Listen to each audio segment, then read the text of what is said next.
Son las 2 de la madrugada del 3 de julio de Dios. Escuchas botas, pesadas, decididas, subiendo las escaleras de piedra. Tu mano descansa sobre el pecho de tu hijo. Tiene 8 años. Duerme. No ha dejado de tener pesadillas desde que se llevaron a su padre hace 6 meses. Las botas se detienen frente a tu puerta. No hay golpe. No hay aviso. Simplemente se abre. 6 hombres entran. Uniformes. Documentos. Uno de ellos lleva una orden oficial con sellos que no puedes leer en la oscuridad. No importa. Ya sabes por qué están aquí. Han venido por el niño. Lo que sucederá en la próxima hora resonará a través de los muros de la prisión del Tempel durante semanas. Pero en este momento todavía no sabes que la hora que viene será el comienzo de algo mucho peor que la muerte. Todavía piensas que si gritas lo suficiente, si luchas lo suficiente, si suplicas lo suficiente, se detendrán. Todavía piensas que hay límites. No los hay. Si esta historia te incomoda, no es casualidad. Escribe yo en los comentarios para que otros sepan que alguien fue testigo. Te llamas María Antoinette, pero ese nombre dejó de significar algo hace ya mucho tiempo. Ahora eres la viuda Capet. Pronto serás simplemente un número, y lo que estás a punto de experimentar no es solo prisión, no es solo juicio, no es solo ejecución. Es algo que la Revolución Francesa perfeccionó sin darle nombre. Algo que dejó tan pocas huellas que durante siglos nadie supo cómo llamarlo. Borrado, pero no de la vida, del ser humano mismo. Y comenzó con un niño de 8 años llorando en la oscuridad, mientras 6 hombres te apartaban de él. Antes de continuar, necesitas entender quién eras. No la caricatura, no el mito, la persona. Naciste María Antonia en Viena, en Milo de la archiduquesa de Austria, la hija menor de la emperatriz María Teresa. A los 14 años te casaron con el futuro rey Luis XVI de Francia. No fue amor, fue geopolítica. Austria y Francia necesitaban una alianza. Tú eras el precio. La corte francesa te odió desde el primer día. Eras austriaca, eras el enemigo, eras joven, torpe. No entendías las costumbres francesas. Los cortesanos se burlaban de tu acento, de tu ropa, de tu movimiento. Incluso tu propio esposo te ignoró durante años. Vuestro matrimonio no se consumó hasta 7 años después. Una humillación que se convirtió en chisme público en toda Europa. Así que hiciste lo que cualquier joven mujer aislada habría hecho. Escapaste al placer, peinados elaborados, vestidos caros, fiestas en tu retiro privado. El Petit Trianon, el pueblo francés hambriento y desesperado, vio estas extravagancias y te bautizó Madame Déficit. ¿Dijiste realmente que coman pasteles cuando te dijeron que la gente no tenía pan? No, es propaganda, pero no importó. El daño estaba hecho. Para cuando estalló la revolución en Milo, te habías convertido en el chivo expiatorio más conveniente de Francia. No eras un monstruo, eras una extranjera, una mujer y una reina. 3 cosas que te convertían en el objetivo perfecto. Y cuando cayó la monarquía, los revolucionarios necesitaban a alguien a quien culpar de siglos de exceso real. Te eligieron a ti. Pero aquí está el detalle crucial. Para bien de a ti a día crucial. Para bien de a ti a días. Ya no eras la frívola chica de fiesta. Eras madre de 4 hijos. Y habías visto morir a tu hijo mayor de tuberculosis a los 7 años. Habías visto arrastrar a tu esposo a la guillotina. Habías pasado meses encerrada en la prisión del Tempel con tus hijos supervivientes, sabiendo que cualquier día podía ser el último. Ya habías perdido todo. Tu corona, tu libertad, tu esposo, tu país. Los revolucionarios estaban a punto de enseñarte que todavía podías perder más. Mucho más. Déjame pintarte un cuadro de la prisión del Tempel, porque este lugar fue diseñado para romper a las personas mucho antes de que llegaran a la guillotina. Era una fortaleza medieval en París, originalmente construida por los caballeros templarios, oscura, húmeda, opresiva. Después de que el rey Luis XVI fuera ejecutado en enero de Milo, tú y tus 2 hijos supervivientes, Marie-Thérèse, de 14 años, y Louis Charles, de 8, fueron encerrados en una torre, vigilados día y noche. Al principio, os mantuvieron juntos. Intentaste mantener alguna apariencia de vida normal para tus hijos. Les enseñabas lecciones, rezabas con ellos, los abrazabas por la noche cuando los sonidos de las turbas revolucionarias resonaban por las calles. Pero los guardias estaban mirando, siempre mirando, tomando nota, informando al Comité de Salud Pública, el gobierno revolucionario que ahora controlaba Francia. Y notaron algo. Podías soportar cualquier cosa excepto amenazas a tus hijos, así que comenzaron a experimentar con tortura psicológica. Primero restringieron el acceso a las habitaciones de los niños, te obligaban a suplicar permiso para ver a tu propio hijo y a tu hija. Luego instalaron guardias adicionales dentro de vuestros aposentos, hombres que se sentaban en la esquina mirando, registrando todo, cada conversación, cada momento de afecto, cada lágrima. A los niños no se les permitía hablar alemán, tu lengua materna, tenían que usar francés exclusivamente, lo que significaba que incluso vuestros momentos familiares privados eran monitoreados y controlados por el Estado. Comenzaste a deshacer, tu cabello, que había sido castaño claro, comenzó a volverse blanco por el estrés, una condición llamada síndrome de Marie Antoinette, un fenómeno médico real. Dejaste de comer, desarrollaste hemorragias que intentabas desesperadamente ocultar de los guardias, pero aguantaste porque todavía tenías a tus hijos. Los revolucionarios sabían que necesitaban quitarte eso. 3 de julio de la fecha que definiría tu tormento final. Déjame guiarte a través de lo que sucedió esa noche, porque las fuentes primarias, el testimonio real de personas que estuvieron allí, son devastadoras. Son alrededor de las 10 de la noche, acabas de acostar a Louis Charles, de 8 años, duerme en la misma habitación, no lo has dejado fuera de tu vista desde la ejecución de su padre. Tu hija Marie-Thérèse y tu cuñada, Madame Elizabeth, están en habitaciones adyacentes.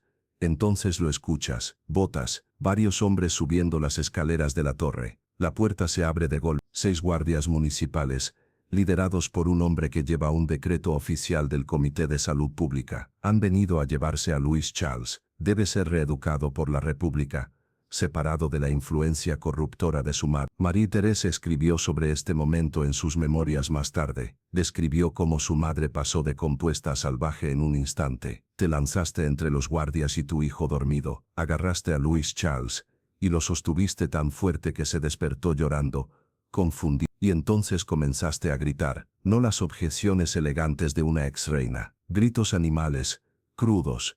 No se lo llevarán, tendrán que matarme primero. Es solo un niño. Los guardias intentaron razonar contigo, la orden venía de la más alta autoridad, no tenías opción, no te importó. Durante 1 hora completa, 60 minutos, bloqueaste físicamente la puerta sosteniendo a tu hijo, negándote a dejarlos pasar. Los guardias te amenazaron. Amenazaron al niño, amenazaron a tu hija, dijeron que si no cumplías usarían la fuerza y alguien saldría herido. Seguiste luchando. Finalmente Madame Elizabeth le rogó a su cuñada que se detuviera. El niño estaba sollozando aterrorizado, Marie-Thérèse estaba histérica, y los guardias se estaban volviendo violentos. Tu resistencia se rompió. Besaste a Louis Charles. Una última vez, le susurraste algo al oído. Nunca sabremos qué. Y entonces viste cómo 6 hombres adultos arrastraban a tu hijo de 8 años por las escaleras de la torre. Sus gritos resonaron hasta desvanecerse en el silencio. Te derrumbaste en el suelo, no te moviste durante horas. Pero aquí es donde se vuelve verdaderamente malvado. Los revolucionarios no solo se llevaron a tu hijo, se lo dieron a un hombre llamado Antoine Semon, un zapatero radical, específicamente elegido para destrozar al niño. Y los métodos de Semon fueron horribles. Louis Charles fue encerrado en una habitación oscura, sin ventanas. Fue obligado a usar una gorra roja revolucionaria a cantar canciones antimonárquicas. Le enseñaron a maldecir a su madre, a llamarla con nombres viles, a repetir acusaciones de traición y conspiración. Y cuando se negó, Semon lo golpeó, lo dejó pasar hambre, lo mantuvo aislado hasta que el espíritu del niño se rompió. En cuestión de semanas, Louis Charles estaba repitiendo todo lo que le decía, incluyendo acusaciones tan monstruosas, tan viles, que serían usadas como arma contra su madre de la manera más horrible posible. No sabías los detalles, pero sabías que tu hijo estaba sufriendo, y no había nada, absolutamente nada que pudieras hacer para salvarlo. Fue entonces cuando te trasladaron a la conciergería, el 1 de agosto de 1723, menos de un mes después de que se llevaran a tu hijo. Los guardias irrumpieron en tu habitación en la prisión del Temple a las 2 de la madrugada, sin explicación, sin advertencia, solo una orden. Está siendo transferida. Te separaron de tu hija y de tu cuñada. Suplicaste decir adiós, se negaron, te arrastraron por las escaleras de la torre, te metieron en un carruaje, y te condujeron por las calles oscuras de París hasta un lugar llamado la Conciergerie. Si sabes algo sobre la Revolución Francesa, conoces ese nombre. La Conciergerie fue llamada la antecámara de la guillotina. Es donde iban los prisioneros en sus últimos días, justo antes de la ejecución. No solo te estaban moviendo, te estaban preparando para la muerte. Pero los revolucionarios querían que esos últimos días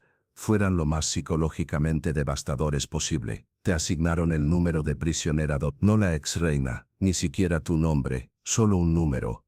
Tu celda era diminuta, aproximadamente 12 pies por 8. Las paredes eran de piedra húmeda, cubiertas de moho. Había un fino colchón de paja, una mesa de madera, 2 sillas y un orinal, una sola vela para la luz, sin ventanas, solo la oscuridad sofocante del calabozo medieval. Y aquí está la parte verdaderamente insidiosa. Te dieron una pantalla de privacidad, una pantalla plegable para que pudieras cambiarte de ropa o usar el orinal con algo de intimidad.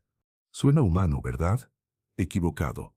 La pantalla de privacidad era puro teatro, porque dentro de esa celda en todo momento había 2 guardias armados. Se sentaban en la esquina y observaban cada instante, cuando comías, cuando dormías, cuando te cambiabas de ropa detrás de esa pantalla inútil, cuando usabas el orinal, cuando rezabas, cuando llorabas. Vigilancia constante, implacable. Esto no era sobre seguridad.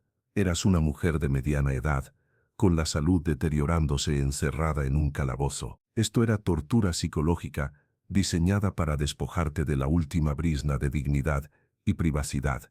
Los relatos históricos describen cómo intentaste mantener tu compostura. Te sentabas durante horas mirando la pared, el rostro casi vacío. Los guardias informaron que apenas hablabas, apenas te movías, apenas comías.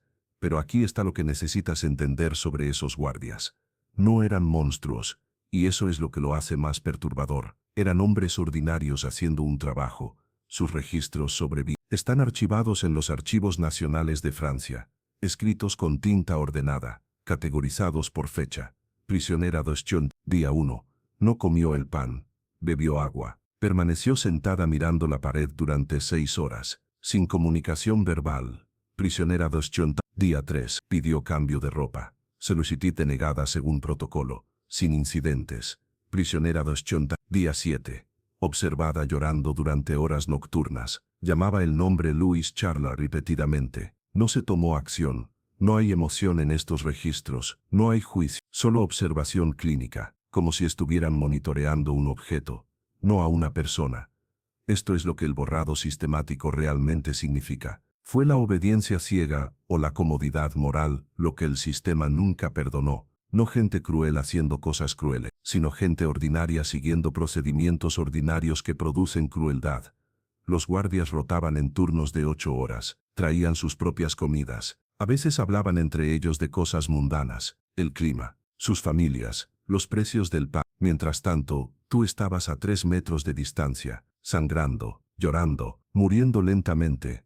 Y ellos escribían, sin incidentes, pero por la noche, cuando creías que no podían ver bien a la luz de las velas, te escuchaban llorar, susurrando el nombre de tu hijo, Louis Charles, una y otra vez. Desarrollaste hemorragias severas, probablemente cáncer uterino o complicaciones extremas del estrés. Sangraste a través de tu ropa y tuviste que pedir trapos a los guardias. Una humillación soportada frente a hombres que te observaban sin piedad. Tu cabello ya completamente blanco comenzó a caerse en mechones. Tenías 37 años, parecías 60. 76 días, ese fue el tiempo que pasaste en esa celda. Pero no pienses en 76 días como un número. Piénsalo como 1824 horas. 1824 horas siendo observada. 1824 horas sin privacidad. 1824 horas sin saber si tu hijo aún respiraba. Cada hora era casi idéntica a la anterior. La misma celda, los mismos guardias, la misma vela, el mismo silencio, roto solo por tus propios pensamientos devorándote desde dentro. No había variación, no había sorpresa, no había esperanza de cambio, solo la espera, y la espera era la tortura, porque sabías que al final de esos 76 días llegaría la guillotina, y en algún nivel perverso, la guillotina empezó a parecer una liberación, no de la vida, sino de la espera, de ser observada, de existir como prisionera d'Oschonta. Eso es lo que el sistema calculó con precisión. Convertir la muerte en la parte menos aterradora de lo que te estaban haciendo. Y entonces llegó el juicio. 14 de octubre de día en 8 de la mañana. Te sacaron de tu celda y te llevaron al tribunal revolucionario. Esto no era un juicio, era un espectáculo. El veredicto ya estaba decidido, pero los revolucionarios necesitaban el teatro, algo que justificara tu ejecución ante el público y ante la historia. La sala estaba abarrotada. Funcionarios revolucionarios, periodistas, ciudadanos ansiosos por ver humillada a la ex-rey. El fiscal, un hombre llamado Antoine Fouquier-Tinville, se preparó para lanzar cargos de traición, conspiración y corrupción financiera. Te sentaste en la silla del acusado, pálida, demacrada, vestida de negro de viuda. Durante 2 días te arrojaron acusaciones, que conspiraste con Austria, que despilfarraste el tesoro de Francia, que planeaste complots contra revolucionarios. Respondiste a cada cargo con una compostura sorprendente, refutaste afirmaciones falsas, admitiste errores sin arrastrarte, te negaste a ser quebrada. Así que Fouquier-Tinville jugó su carta final, la más venenosa.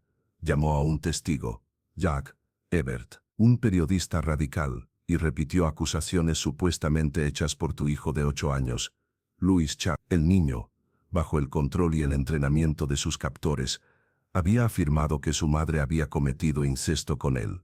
Deja que eso se asiente por un momento. Te acusaron de abusar sexualmente de tu propio hijo, usando el testimonio torturado de un niño de 8 años, en un tribunal público, frente a cientos de personas. La sala quedó en silencio, incluso la multitud sedienta de sangre pareció atónita ante la depravación de la acusación. Habías permanecido estoica frente a cada insulto, cada mentira, cada amenaza. Pero esto te destrozó. Te pusiste de pie. Tu voz, que había sido contenida, se quebró con una emoción cruda. Apelo a todas las madres presentes en esta sala, dijiste con los ojos ardiendo. Hay entre ustedes una sola que no se estremecería ante tal acusación. No te dirigiste a los jueces, hablaste directamente a las mujeres de la multitud, madres, hijas, hermanas. Por primera vez en el juicio, no te defendías como reina, hablabas como una madre cuyo hijo había sido convertido en arma contra ella. La naturaleza misma se niega a responder a tal cargo hecho contra una madre, continuaste. Apelo a todas las madres que me escuchan. La sala estalló. Algunas mujeres que habían venido a burlarse de tu ejecución se conmovieron hasta las lágrimas. Incluso algunos funcionarios revolucionarios se removieron, incómodos. Era demasiado cruel. Pero a Fouquier-Tinville no le importó. Siguió adelante con el resto del juicio. A las 4 de la madrugada del 16 de octubre, después de un juicio que duró menos de 2 días y sin pruebas reales, fuiste declarada culpable de alta traición y crímenes contra el Estado. La sentencia, muerte por guillotina, ejecución programada para ese mismo día. Te dieron unas pocas horas en tu celda para prepararte para la muerte. De vuelta en tu celda con el amanecer acercándose y la muerte a solo horas de distancia, finalmente te dieron pluma, papel y tinta. No escribiste un manifiesto político, no maldijiste a la revolución, no suplicaste misericordia, escribiste una carta a tu cuñada, Madame Elizabeth, que todavía estaba encarcelada en el Temple con tu hija. La carta es uno de los documentos más desgarradores de la historia. Déjame leerte partes. Es a ti, hermana, a quien escribo por última vez. Acabo de ser condenada, no a una muerte vergonzosa. Eso es solo para los criminales, sino a reunirme con tu hermano, inocente como él. Espero mostrar la misma firmeza en mis últimos momentos. Estoy tranquila como uno lo está cuando la conciencia no reprocha nada. Lamento profundamente tener que abandonar a mis pobres hijos. Sabes que viví solo para ellos y para ti, mi buena y tierna hermana. Continuaste perdonando a tus enemigos, pidiendo perdón por cualquier mal que hubieras cometido, y rogando a tu cuñada que cuidara de tus hijos. Que mi hijo nunca olvide las últimas palabras de su padre, que le repito expresamente, que nunca busque vengar nuestra muerte. Volcaste cada onza de tu amor restante en esa página, tus pensamientos finales como madre, como hermana, como ser humano enfrentando el vacío. La carta llenó 4 páginas, la firmaste simplemente Marie Antoinette. Luego la entregaste a un guardia. Aquí está la verdad devastadora, la carta nunca fue entregada. Tus carceleros la interceptaron y desapareció en un archivo revolucionario. Madame Elizabeth nunca la leyó, tampoco tu hija. La carta no fue descubierta hasta décadas después, mucho después de que todos los que amabas hubieran muerto. Tus últimas palabras a tu familia murieron en silencio. 16 de octubre de 10:11 de la mañana. El asistente del verdugo entró en tu celda y ordenó que te prepararas. Cada paso fue diseñado para despojar los restos finales de tu identidad. Primero el vestido. Llevabas un sencillo vestido de luto negro, que habías usado desde la muerte de tu esposo. El guardia te ordenó quitártelo y ponerte una camisola blanca simple, el uniforme de los condenados. Pediste cambiarte en privado. El guardia se negó. Tuviste que desvestirte frente a los hombres que te habían observado durante meses. Segundo, el cabello. Tu cabello, ahora completamente blanco y quebradizo, fue cortado toscamente con tijeras, sin ceremonia, sin cuidado, solo manos rudas y hojas afiladas, cortando una de tus últimas dignidades físicas. Tercero, el atado. Tus manos fueron atadas detrás de tu espalda con cuerda áspera, tan apretada que marcó tus muñecas. Te estremeciste y dijiste en voz baja: «No ataron las manos de mi esposo así». El guardia te ignoró.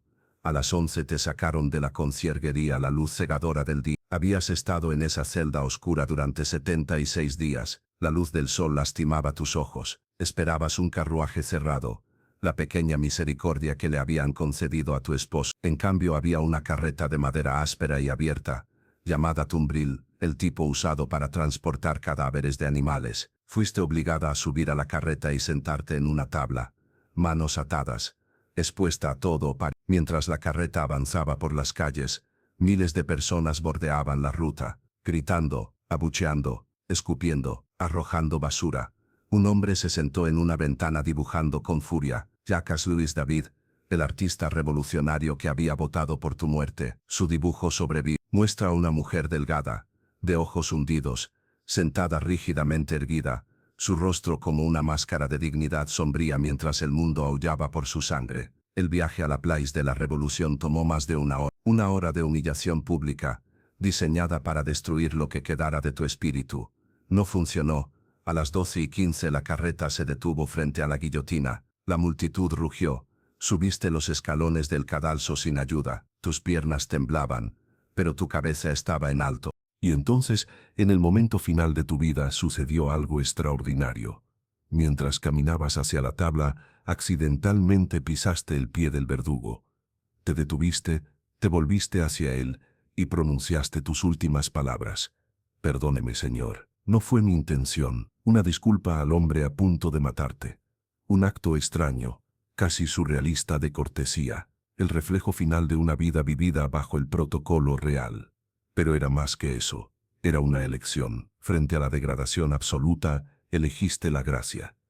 20 segundos después, cayó la hoja. La Revolución Francesa quería destruir a Marie Antoinette, el símbolo, la mujer austríaca, la reina derrochadora, la encarnación del exceso real. Te sometieron a tortura psicológica inimaginable. Convirtieron a tu propio hijo en un arma contra ti. Te despojaron de cada dignidad, cada comodidad, cada brizna de privacidad. Y al final, fracasaron, porque en su obsesión por quebrar a la reina, revelaron sin querer al ser humano debajo. Una madre que luchó como el infierno por sus hijos. Una mujer que enfrentó acusaciones monstruosas con valentía. Una persona que incluso en los escalones de la guillotina se aferró a su humanidad. Querían que fueras recordada como la viuda Capet, una traidora que merecía todo lo que le pasó. En cambio, la historia recuerda a Marie Antoinette, una mujer que soportó 76 días de crueldad calculada y aún así, encontró la gracia para disculparse con su verdugo. Esa es la parte que no pudieron quitarte. Hay una pregunta que casi nadie quiere hacer. ¿Por qué nos importa tanto encontrar estas historias? No es por nostalgia, no es por indignación moral, es porque en algún nivel profundo e incómodo reconocemos el patrón. Los métodos cambian, la tecnología evoluciona, pero la maquinaria del borrado permanece notablemente consistente a través de los siglos. Cada época tiene su propia versión del Comité de Salud Pública. Burócratas eficientes que convierten la dominación en números, administradores que procesan personas como inventario, sistemas que transforman la compasión en un error logístico. Y cada época tiene su propia versión de esa mujer en la celda. Personas que se niegan a desaparecer incluso cuando todas las estructuras de poder les dicen que ya no existen. Hay un momento en los archivos que me persigue. Es una entrada del diario de un guardia de la conciergería, escrita en octubre de 1900. Su nombre era Jean Baptiste, era de Bretaña. Tenía 23 años. Escribe anoche, la prisionera 280 lloró en su sueño. Llamaba a su hijo, Louis Charles, una y otra vez. Mi compañero de guardia me dijo que la ignorara, que son todas iguales cuando se acercan a la muerte, pero no puedo sacar su voz de mi cabeza. Luego, 3 días después, la vi esta mañana cuando trajeron pan. No tocó la comida, solo se sentó y miró la pared. Sus ojos estaban abiertos pero vacíos. Me pregunto si todavía está ahí dentro. Luego, el día de tu ejecución, se fue esta mañana. El silencio en la celda es extraño, como si algo se hubiera roto en el aire mismo. No sé cómo explicar. Jean-Baptiste dejó de escribir su diario 2 semanas después. La última entrada dice simplemente: ya no puedo dormir en este lugar, pero hay más. Los registros administrativos de la conciergerie muestran que Jean-Baptiste solicitó transferencia 3 veces en las semanas siguientes a tu ejecución. Las 3 veces fueron denegadas. La prisión estaba ocupada. Se necesitaban todos los guardias. 6 meses después, Jean-Baptiste dejó su puesto sin autorización. Simplemente no se presentó a su turno una mañana. Fue arrestado por deserción. Pasó 2 semanas en prisión antes de ser liberado con una advertencia severa. Regresó a Bretaña. Los registros parroquiales muestran que murió en 1802, a los 32 años. Causa de muerte: consumición. Una enfermedad del desgaste. Probablemente tuberculosis, aunque los registros no son claros. No tenía esposa, no tenía hijos. Su funeral fue asistido por 3 personas. ¿Por qué importa esto? Porque Jean-Baptiste no era el villano de tu historia. Era solo otro ser humano atrapado en la maquinaria. Alguien cuyo trabajo era vigilarte mientras eras borrada. Y ese trabajo lo rompió. El sistema no solo te destruyó a ti, destruyó a todos los que tuvieron que participar en tu destrucción. Esa es la verdadera cara del borrado sistemático. No solo borra a la víctima, borra pedazos de todos los que tocan el proceso. Convertiste tu existencia misma en una pregunta que persiguió incluso a tus guardias. ¿Qué significa ser humano cuando el sistema te dice que no lo eres? ¿Cómo mantienes tu identidad cuando todas las estructuras oficiales afirman que ya no existe? ¿Cómo te niegas a desaparecer cuando el borrado es la política oficial? No dejaste respuestas escritas, pero dejaste algo más. Un acto, un gesto, una palabra. Perdóneme, señor. La Revolución Francesa duró 10 años. Miles fueron ejecutados. El Comité de Salud Pública procesó personas como el Imperio Otomano procesó conventos, como números, como estadísticas, como problemas que necesitaban eliminación. Pero de todas esas miles de ejecuciones, de todos esos nombres borrados de los registros, de todos esos cuerpos arrojados en fosas comunes sin marcar, hay una que todavía recordamos. No porque fueras reina, no porque fueras importante, sino porque en el último momento posible, cuando te habían despojado de todo, tu nombre, tu hijo, tu privacidad, tu dignidad, todavía encontraste algo humano dentro de ti. Y eso es lo que los sistemas nunca pueden borrar por completo. No importa cuán eficientes sean, no importa cuán completos, no importa cuán implacables. Siempre queda algo, un gesto, una palabra, una disculpa a un verdugo. Y más de 2 siglos después, todavía estamos hablando de eso. Tu hijo Louis Charles murió en prisión 2 años después de tu ejecución. Tenía 10 años. Las condiciones eran tan horribles que su cuerpo nunca fue identificado adecuadamente. Hay rumores de que escapó, de que sobrevivió, de que vivió una vida secreta. Todos son falsos. Murió solo, en la oscuridad, llamando a su madre. Tu hija, Marie-Thérèse, fue la única de tu familia que sobrevivió. Fue liberada en un intercambio de prisioneros en vivió hasta Mouliet. Nunca habló públicamente sobre lo que pasó en el Temple. Nunca perdonó a los revolucionarios.